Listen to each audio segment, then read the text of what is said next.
ಬರ್ತೀನಿ. ಆ ಊರಿಗೆ ಹಿರಿಯರಾಗಿರ್ತಕ್ಕಂಥ ನಮ್ಮ ವೀರಭದ್ರಿ ಅನ್ನೋದಿರ್ಬೋದು, ಸದಾನಂದ ಸ್ವಾಮಿಗಳಿರ್ಬೋದು. ಈ ಜಾತ್ರೆಗೆ ಇದೇ ಮೊದಲನೇ ಸರಿ ನಾನು ಬರ್ತಾ ಇಲ್ಲ ರೀ. ನಮ್ಮ ಮನೆ ಇರೋದು ಇಲ್ಲೇ ಗದಗ ರಾಜೀವ್ ಗಾಂಧಿ ನಗರ. ನಾವು ಈ ಜಾತ್ರೆಗೆ ಬರಬೇಕಾದ್ರೆ ಸುಮಾರು ಏನಿಲ್ಲ ಅಂದರೂ ಒಂದು 4-5 ದಿವಸದಿಂದ ಪ್ರಿಪೇರ್ ಆಗ್ತಿರ್ತೀವಿ.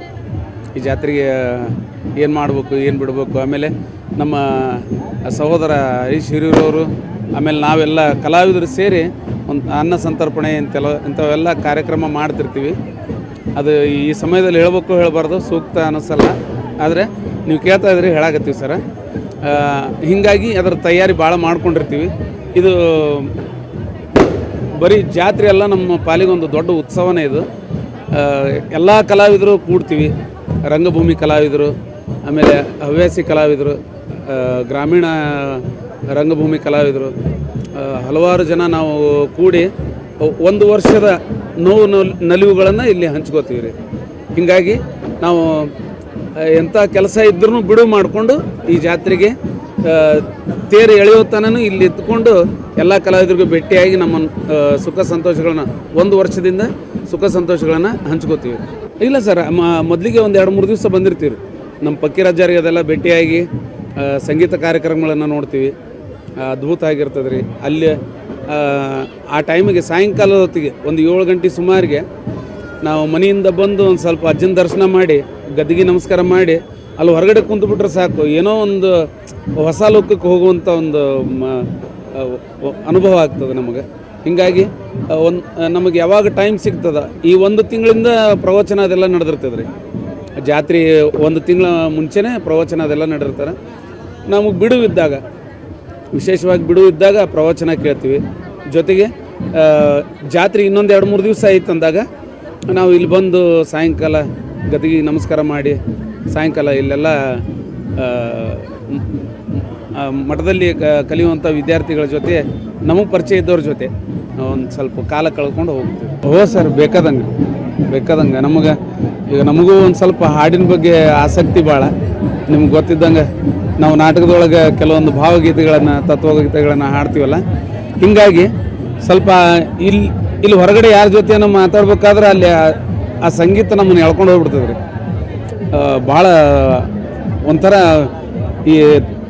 ಈಗ ಇತ್ತೀಚೆಗೆ ನಮ್ಮ ನಾಟಕಗಳಲ್ಲಿ ತಬಲಾ ವಾದನ, ಆಮೇಲೆ ಹಾರ್ಮೋನಿಯಂ ಎಲ್ಲ ಬಂದಾಗಿಬಿಟ್ಟವ್ರಿ.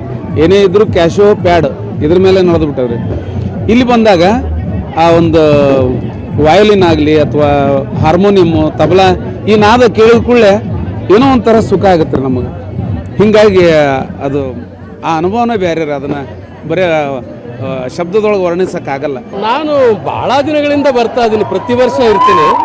ಆದರೆ ಇದೇನಂತಂದ್ರೆ, ಒಂದು ಗದಗಿನ ವೀರೇಶ್ವರ ಪುಣ್ಯಾಶ್ರಮದ ಒಂದು ಪಂಚಾಕ್ಷರ ಅಜ್ಜನವರದು ಮತ್ತು ನಮ್ಮ ಪುಟ್ಟರಾಜ ಗವಾಯಿಗಳವರ ಜಾತ್ರೆ ಮಹೋತ್ಸವ ಬಹಳ ವಿಜೃಂಭಣೆಯಿಂದ ಆಗ್ತದೆ.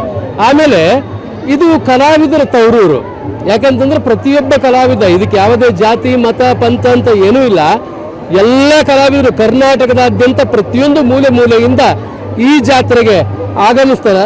ಮತ್ತು ಸುತ್ತಮುತ್ತಲಿನ ಜನ ಕೂಡ ಆಗಮಿಸಿ ಈ ಜಾತ್ರೆಯ ವೈಭವವನ್ನು ಕರ್ನಾಟಕ ಜನತೆ ಪರಿಚಯಿಸ್ತಾರೆ. ಖಂಡಿತ ಬರ್ತಾರೆ. ಯಾಕಂತಂದ್ರೆ ಸಂಗೀತ ಕಲಾವಿದರಿರಬಹುದು, ನಾಟಕ ಕಲಾವಿದರಿರಬಹುದು, ಜನಪದ ಕಲಾವಿದರಿರಬಹುದು, ಎಲ್ಲ ಕಲಾವಿದರು ಯಾವುದೇ ಕಲೆ ಇರಲಿ ಅವ್ರು ಮಾತ್ರ ತಪ್ಪಿಸೋದಿಲ್ಲ. ಪ್ರತಿ ವರ್ಷ ಈ ಜಾತ್ರೆಗೆ ಬಂದು ಅಜ್ಜನವರ ದರ್ಶನ ಪಡ್ಕೊಂಡು ಹೋಗ್ತಾರೆ. ಹೀಗಾಗಿ ಜಾತ್ರೆಯ ವೈಶಿಷ್ಟ್ಯ ಬಹಳ ಅದ್ಧೂರಿಯಾಗಿ ನಡೀತದೆ, ವಿಜೃಂಭಣೆಯಿಂದ ನಡೀತದೆ ಅಂತ ಹೇಳೋದಕ್ಕೆ ಇಷ್ಟಪಡ್ತೀನಿ. ಜ್ಞಾನಯೋಗಿ ಶಿವಯೋಗಿ ಪಂಡಿತ ಪಂಚಾಕ್ಷರ ಗುರುಗಳು 82ನೇ ವರ್ಷದ ಜಾತ್ರಾ ಮಹೋತ್ಸವ ಹಾಗೂ ಡಾಕ್ಟರ್ ಪಂಡಿತ ಪುಟ್ಟರಾಜ ಗುರುಗಳ 16ನೇ ವರ್ಷದ ಪುಣ್ಯಸ್ಮರಣೋತ್ಸವ, ಉಭಯ ಪೂಜ್ಯರ ಈ ಜಾತ್ರಾ ಮಹೋತ್ಸವ, ರಥೋತ್ಸವ ಹಾಗೂ ಸಂಗೀತ, ಕೀರ್ತನ ಮತ್ತು ನಾಟಕ, ಅನೇಕ ಉಪನ್ಯಾಸ, ಪ್ರವಚನ ಇದೆಲ್ಲ ಜರಿಗೆ ಬಂದು ಇವತ್ತು ರಥೋತ್ಸವ ಕಾರ್ಯಕ್ರಮದಲ್ಲಿ ನೀವೆಲ್ಲ ನಾಡಿನ ಸಕಲ ಸದ್ಭಕ್ತರು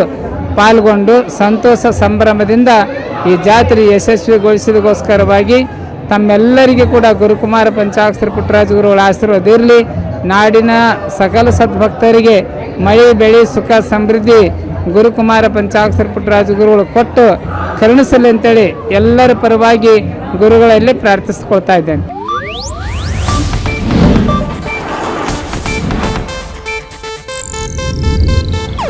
ಇದು ಏಷ್ಯಾನೆಟ್ ನ್ಯೂಸ್ ನೆಟ್ವರ್ಕ್ ಪ್ರಸ್ತುತಿ.